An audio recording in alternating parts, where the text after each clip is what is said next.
Was hier vielleicht aussieht wie ein Chemielabor, ist wahrscheinlich die modernste Brauerei Hessens. Mathilda von Helmold macht hier eine Ausbildung zur Brauerin und Melzerin. Altes Handwerk liegt im Trend. Sie schmieden Gold, bauen Instrumente, schnitzen Kunstvolles aus Mammutelfenbein, ermöglichen als Hufschmied Pferden einen sicheren Gang und brauen hochtechnisiert Bier.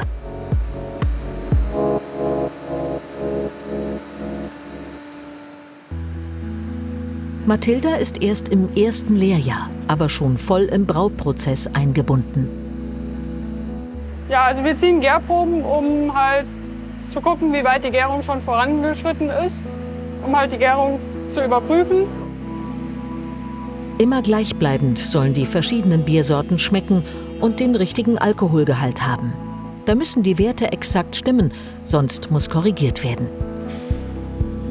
Zwischendurch hat Mathilda noch was im Malzsilo zu tun, wo der schwere, süßliche Malzgeruch den Raum erfüllt. Das hier ist eigentlich so die beste Arbeit. Ja, tatsächlich. Also, was heißt die beste Arbeit? Ich mag das schon gern. So. Warum? Ja, weil das ist so eigentlich so der Kontakt, den wir zu dem Rohstoff haben. Und ich mag es generell hier gerne Malzsilo. Und ich finde, das ist schon faszinierend. Also ja. Ich könnte auch mal probieren, wenn Sie wollen. Ich muss sagen, ich mag Malz auch gern. Also mir schmeckt das. Wir haben daheim schon gebraut und ja, das fand ich immer ganz cool. Und jetzt passiert ja sehr viel über die Maschine und die Maschine kontrolliert das alles. Wenn es nicht läuft, gibt es halt eine Fehlermeldung ab. Das ist bei uns daheim im kleinen Maßstab, so 20 Liter oder so. Ist das nicht so. Also wir müssen den Prozess da schon noch mehr überwachen, also selbst überwachen. Ja, man sieht am Ende des Tages auch, was man gemacht hat. Man hat letztendlich ein gutes Produkt, was da rauskommt. Und das ist schon toll, ja.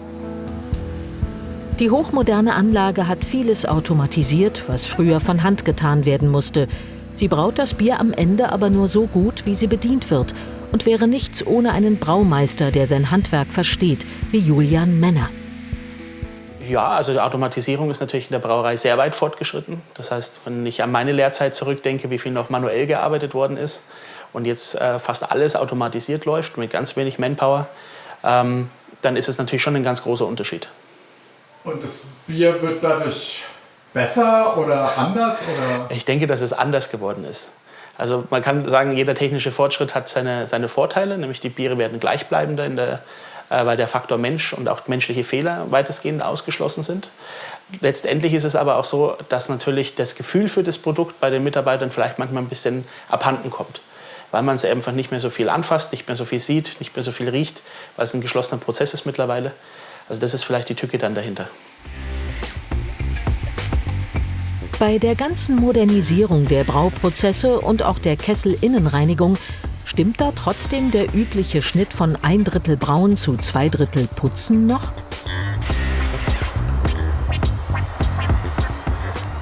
Ja, sogar fast noch ein bisschen mehr putzen.